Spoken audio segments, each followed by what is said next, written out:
Praise God! We're na po sa 5 chapter na ating Bible reading for today. So, I'm gonna share my highlight po no, dito sa chapter, ito po binasa natin, chapter 13 hanggang chapter 17. So, I will gonna share my highlight po dito sa chapter 17, verse 17 to 18. So, napakahalaga po ng may leader o ng mga taong nag encourage no?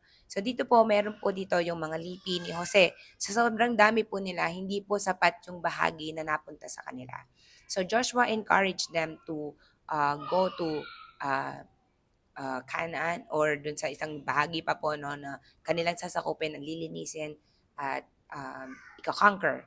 So, ang sabi po nila, humihingi po sila and then Joshua gave them. And then sabi po nila, hindi namin sila kayang palayasin o parang ganon. Hindi namin sila kayang ano, malakas sila. Meron sila mga karwaheng bakal, sabi po niya. And then, ito po yung sagot ni Joshua chapter 7. Si Joshua.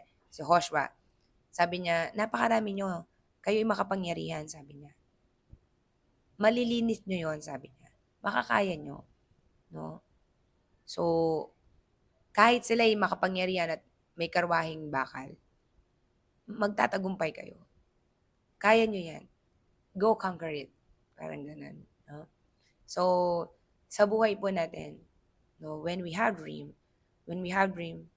there is people, no, there are people that the Lord will gonna use, no, for us to push, no, the dream, yung mga dapat nating i-conquer.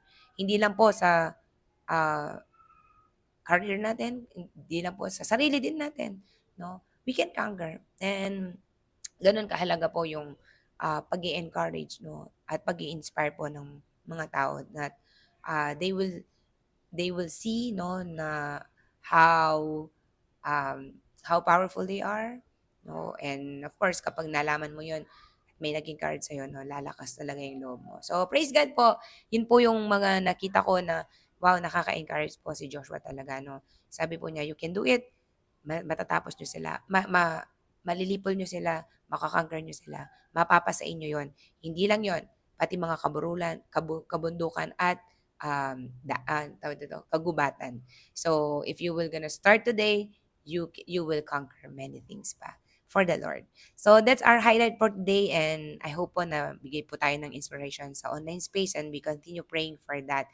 No, gamitin po na tayo ng Diyos. And God bless everyone po. Let's continue to read and meditate the Word of God. God bless.